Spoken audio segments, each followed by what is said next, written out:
Ukraine रूस के युद्ध ने बढ़ाई भारत की चिंता। जंग के मैदान में ढेर हो रहे T-72, T-90 जैसे रूसी टैंक। क्या इस जंग से बदल जाएगी युद्ध के मैदान की रणनीति? क्या भारत हथियारों की खरीद पर बदलेगा नीति? दोस्तों, यूक्रेन रूस के बीच चल रहे युद्ध के बीच रूस के लिए अच्छी खबर नहीं है। यहाँ जंग के मैदान में उसके खतरनाक हथियार ढेर होते नजर आ रहे हैं। इस भयानक युद्ध में पुतिन की सेना को भारी नुकसान उठाना पड़ रहा है।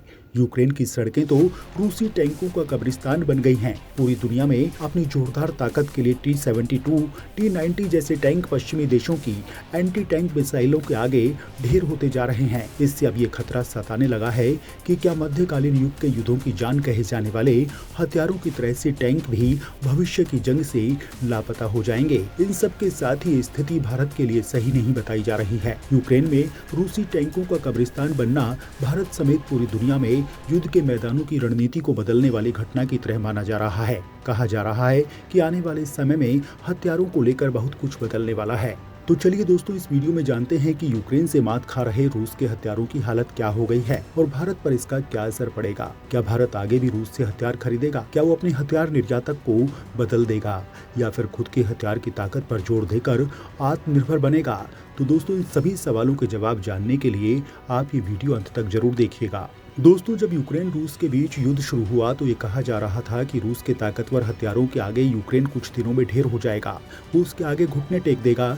लेकिन यहाँ ऐसा कुछ नहीं हुआ। आज 8 महीने बीत जाने के बाद भी यूक्रेन रूस के आगे टिका हुआ है। यूक्रेन के शहर पूरी तरह से तबाह हो चुके हैं, लेकिन वो फिर भी रूस को बराबरी की टक्कर दे रहा है। यूक्रेनी सेना द्वारा रूस के हथियारों को जमकर तबाह किया जाता रहा है। पूरी दुनिया में अपनी जोरदार ताकत के लिए चर्चित T-72, T-90 जैसे टैंक पश्चिमी देशों की एंटी टैंक मिसाइलों के आगे ढेर होते जा रहे हैं। टैंक दूसरे विश्व युद्ध के समय से ही आधुनिक युद्धों की शान रहे हैं, लेकिन हमलावर ड्रोन विमानों और एंटी टैंक मिसाइलों के सफल इस्तेमाल ने उनके भविष्य पर सवालिया निशान लगा दिया। एक रिपोर्ट के मुताबिक यूक्रेन की जंग में रूस के करीब 1400 टैंक या तो नष्ट होने या कब्जा किए जाने की पुष्टि हो चुकी है। इन्हें अमेरिका की जेवलिन, स्वीडन और ब्रिटेन के NLW ही टैंक मिसाइलों द्वारा और ड्रोन विमानों की मदद से यूक्रेन की सेना ने नष्ट किया है। रूसी टैंकों के खिलाफ अमेरिका की जेवलिन एटीजियम सबसे ज्यादा घातक साबित हो रही है। ये एक तरीके से यूक्रेन के फाइट बैक का सिंबल बन गया।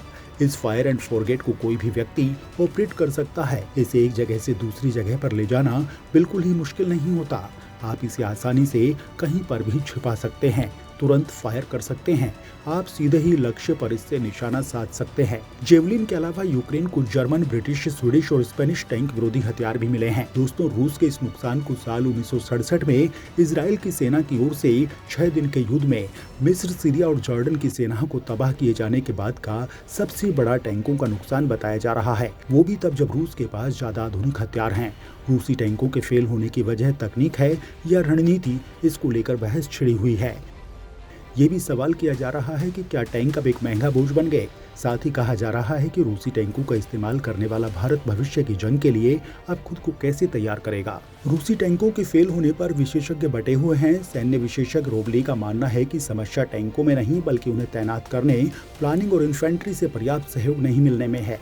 इससे पहले सोवियत संघ की सागेर NM-14 मलयुक्तान मिसाइल ने योम किपुर के युद्ध में इजराइल के टैंकों को तबाह करके रख दिया था। इससे सीखते हुए इजराइल ने बड़े पैमाने पर हथियारों से लैस मेरकावा टैंकों को बनाना शुरू किया। इजराइल के इस टैंक से निपटने के लिए लेबनान के छापामारों ने तोप के गोलों की तरह के जाल बिछाना शुरू कर दिया। रोबली कहते हैं कि यूक्रेन भले ही रूसी टैंकों को तबाह कर रहा हो, लेकिन वो खुद पश्चिमी देशों से टैंकों की मांग कर रहा है। उन्हें पता है कि इन टैंकों को हिमार्स जैसे रॉकेट लॉन्चर से मदद मिलेगी। वहीं कुछ अन्य रणनीतिक विशेषज्ञों का कहना है कि यूक्रेन युद्ध ने तकनीक की मदद से जंग लड़ने के पक्ष में मूलभूत बदलाव कर दिया। अब भारी हथियारों की जगहों पर स्मार्ट हथियारों की जंग में ज्यादा जरूरत है। टैंक के साथ साथ फाइटर जेट और युद्धपोत भी अब जंग के लिहाज से पुराने पड़ रहे हैं। इस बारे में भी बहुत कम संदेह है कि रूसी सेना ने गलती की होगी। हाँ, ये जरूर हुआ है कि रूसी टैंक कीचड़ में फंस गए और उन्हें आसानी से शिकार बनाया गया। रूस के 1400 टैंकों में से 1/3 तो तेल की कमी या कल्प ऊर्जा नहीं होने की वजह से चालक दल ने छोड़ दिए। इसके अलावा रूसी टैंकों का डिजाइन ऐसा है कि उसे अमेरिकी मिसाइलें आसानी से निशाना बना रही हैं। विशेषज्ञों का कहना है कि नई तकनीक को देखते हुए टैंकों को आधुनिक बनाना होगा, तभी वे जंग में दुश्मन से बचकर लड़ पाएंगे। उन्हें इलेक्ट्रॉनिक आंख और कान देने होंगे ताकि वे खतरों की पहचान कर सकें। यूक्रेन में तबाह हुए टैंकों को देखकर रूस भी काफी परेशान है। यही कारण है कि रूस ने सीधे तौर पर यूक्रेन को सप्लाई होने वाले हथियारों पर हमले की चेतावनी दी है। युद्ध के मैदान से आ रही तस्वीरों से पता चलता है कि रूसी टैंक एक तकनीकी समस्या से ग्रस्त हैं, जिनके बारे में पश्चिमी देश बहुत पहले से जानते हैं। इसे तकनीकी भाषा में जैक इन द बॉक्स प्रभाव कहा जाता है। समस्या ये है कि आधुनिक पश्चिमी टैंकों के विपरीत रूसी टैंकों में गोला बारूद को बुर्ज के भीतर रखा जाता है।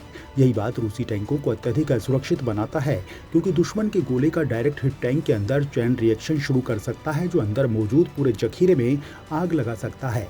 इसी के कारण रूसी टैंकों के बुर्ज हवा में उड़कर दूर गिरे हुए दिखाई दे रहे हैं। दोस्तों, यहाँ भारत की बात करें तो उसके रूस के साथ प्रारंभ से ही रिश्ते अच्छे रहे हैं। यही वजह है कि रूस के साथ भारत ने सबसे ज्यादा हथियार खरीदी के सौदे किए। लेकिन यूक्रेन में ऐसे वीडियो साक्ष्य देखने को मिल रहे हैं। आधुनिक अपग्रेडेड रिएक्टिव आर्मर से लैस रूस के T-72 टैंक को अमेरिकी जेवलिन और ब्रिटेन की NLAW मिसाइलों ने अपने हमले में नष्ट कर दिया। इनकी तस्वीरें सोशल मीडिया पर वायरल हैं। T-70 टैंक ये वही टैंक हैं जिसे भारतीय सेना इस्तेमाल करती है। एक रिपोर्ट के मुताबिक भारत के पास लगभग 2000 T-72 टैंक हैं। एक रिपोर्ट के मुताबिक रूस से भारत 2021 तक $70 मिलियन से अधिक के हथियार खरीद चुका है।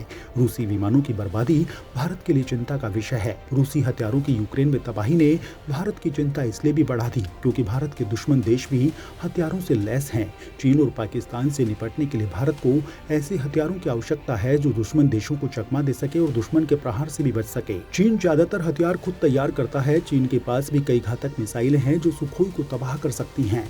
वहीं पाकिस्तान के पास यूक्रेन की तरह ही अमेरिकी हथियार हैं जिसका प्रयोग वह दुश्मन देशों के साथ लड़ाई होने पर कर सकता है। पाकिस्तान की वायुसेना के पास भी अमेरिका की स्टिंगर मिसाइलें मौजूद हैं। इन सभी बातों को ध्यान में रखते हुए भारत को अब फिर से अपनी रणनीति पर विचार करना होगा। हालांकि भारत ने हथियारों के मामले में तेजी से काम किया है और सेना को अत्याधुनिक तरीके से तैयार किया है।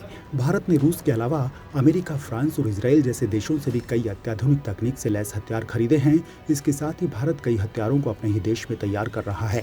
मिसाइलों के मामलों में तो भारत ने बहुत तरक्की की है। अब भारत भी कई देशों को मिसाइल बेच रहा है। बता दें कि भारत के पास रूस से लिया गया S-400 एयर डिफेंस सिस्टम भी है, जिसे अभी तक का सबसे आधुनिक एयर डिफेंस सिस्टम माना जाता है।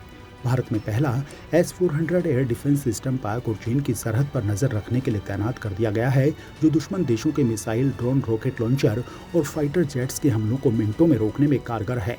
वहीं विशेषज्ञों का कहना है कि यूक्रेन की जंग के मैदान से जो इनपुट मिल रहे हैं उसका विश्लेषण किया जा रहा है और उसका इस्तेमाल भविष्य के बैटल टैंकों को डिजाइन करते समय ध्यान में रखा जाएगा, जिसका भविष्य में उत्पादन किया जाएगा और आने वाले सालों में भारतीय सेना उसका इस्तेमाल करेगी।